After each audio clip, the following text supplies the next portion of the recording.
Hi, I'm Mike. If you've been following along, you know that friends of ours and friends of the channel are here from North Carolina visiting for the week. Their goal was to help us get as much done as possible.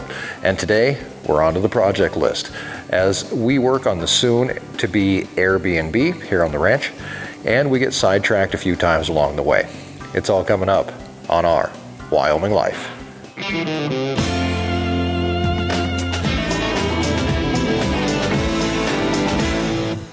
Welcome back to Our Wyoming Life. Please subscribe and continue with us as we explore the ranch life and escape the ordinary. Just like Dave and Tammy are here doing this week on the ranch. They're visiting for the week, and it's definitely a working vacation, as they told me before they even got here that they wanted to get as much done as possible. And each and every day that they've been here, we've been splitting up chores every single morning. They usually arrive around 8 a.m. and sometimes they get a chance to head out with me and go and feed the cows, but more than likely, they're actually off to do their own thing. It doesn't take long to settle into the routine of the ranch, but it also doesn't take long to realize that nothing is routine about it.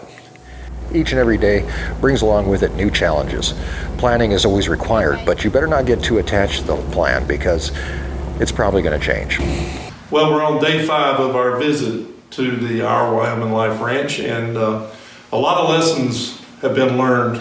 We have a small hobby farm in North Carolina, and we kind of get into our routines, and things usually go as planned. But on the big operation, you got to be very flexible. We would start out with our chores, and in the middle of the chores, we'd have to stop because something would come up that needed immediate attention, and we'd have to move over and take care of that just because of the critical timeliness that it needed to be addressed. So the next item on the project list is to cake feed the cows.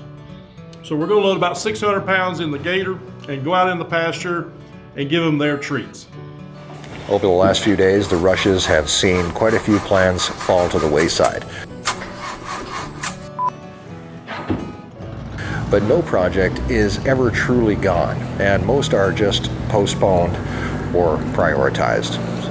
Today, we're going to check on what Dave and Tammy have been working on and what they've been working with, and all the while helping to whittle down the project list.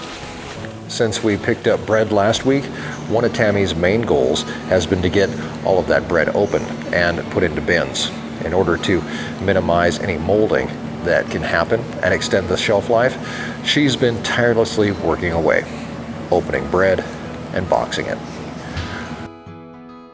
Our best count has been that she's opened well over 1,000 loaves of bread and helped provide over a month's worth of supplemental food to the pigs and the chickens.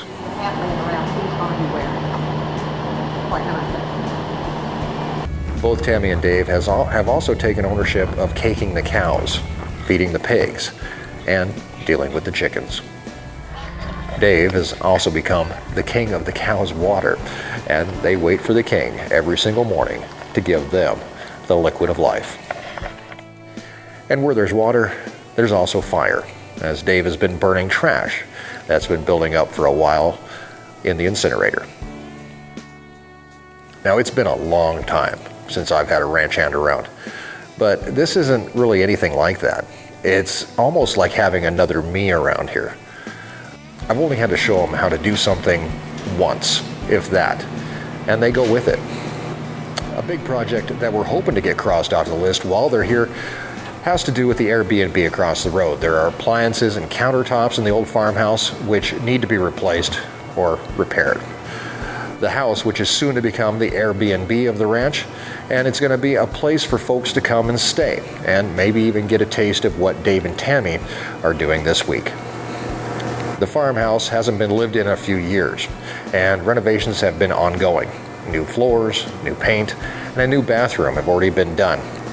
And all that's really left to finish is the kitchen. Old appliances are going to come out, and new ones have to go in. And an extra set of hands is almost required for this job. Luckily, there are a few around.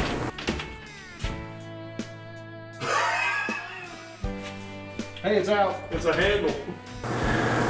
This kitchen was last remodeled in the early 1970s. The orange countertops and appliances were all the rage back then, but now, maybe not so much so. The appliances are old, they're worn out, and our guests deserve better. So out with the old and in with the new. All of these appliances are electric, and after pulling each one out, we have to sever the electrical connection. Oh, here we go. Oven. Off. Luckily, the breaker box is labeled, and we can turn off breakers before we cut any wires. Mike. Well, it's supposed to be off. Are you okay? Yeah. Never trust the breakers in the old house. That is, unless the breaker box is mislabeled. Luckily, the wood floor is an insulator, but lesson learned. And each and every appliance that is removed from here on out is tested and retested to make sure the breaker we turn off is the right one. Once all the appliances are removed, we're going to call in an electrician, our friend Nick, to take a look and see what we have to do to get the whole thing and the wiring up to code. While we wait, we have a much bigger problem to take care of, and that's these orange countertops. Rather than spend thousands on new custom countertops, we're going to try refinishing them using a product from Rust-Oleum called Countertop Transformations. Now, this really isn't a video on how to use this product. There's a great DVD that's included, and it takes you through the entire process step by step. But what we want to show you is how it works, and I'm honestly really interested to see if it can cover up this orange and do it nicely. After preparing the surface by roughing it up and cleaning it, we can tape off everything we don't want covered in new countertop. This includes any trim work and woodwork that is near or on it. The base coat of adhesive is then laid down, on which stone flakes are spread out. These flakes will adhere to the sticky base coat and dry overnight. Nick, our electrician, arrives to take a look at what we need to do for power with the new appliances, and after he leaves, Dave and I can slide in the new fridge. Then we get the other counter started with more glue, more stone flakes, and another day of waiting. This day is almost complete, aside from cleanup. So far, the new countertops look really good. The product covers the orange nicely, and it's pretty easy to apply. After it dries for a few hours, it's going to be time to sand it all down, then apply a glossy top coat. But we're going to save that for next time as we continue getting help from our friends. So just like I said before, it's been a long time since I've had a ranch hand. You get used to working by yourself, and having help has probably been harder on me than on Dave or Tammy, if you don't count the weather. But it seems like today is a lovely day. What's the temperature outside? It's above zero, but still I feel like I've acclimated to it just a very little. I mean, instead of having 4 layers, I'm down to 3 layers of clothing. Yeah, I think it's 11 degrees outside, and I'm going around outside in a t-shirt now, but in North Carolina, that would not have taken place. I'd have had my coat and everything on, but temperature does play a big factor. What I've learned, you're a little bit slower in just because the air seems to be Cold? It's thinner, and so you just don't. I get out of breath sooner than I do in North Carolina. So And we're at an elevation change too. yeah. So big lesson is slow down. We kind of go at it like we're fighting fire, but the big thing is you can't operate like that for very long on a ranch the size of this one. No matter what size your ranch, here's one thing: welcome help. And trust me, it's not easy to do.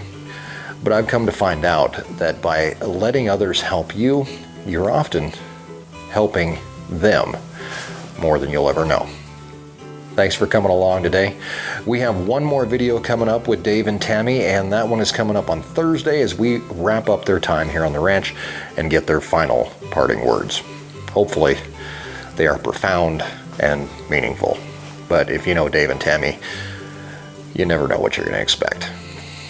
So we're also going to look at our finished product here once we can get that final coat on it. So come on back and join us next time.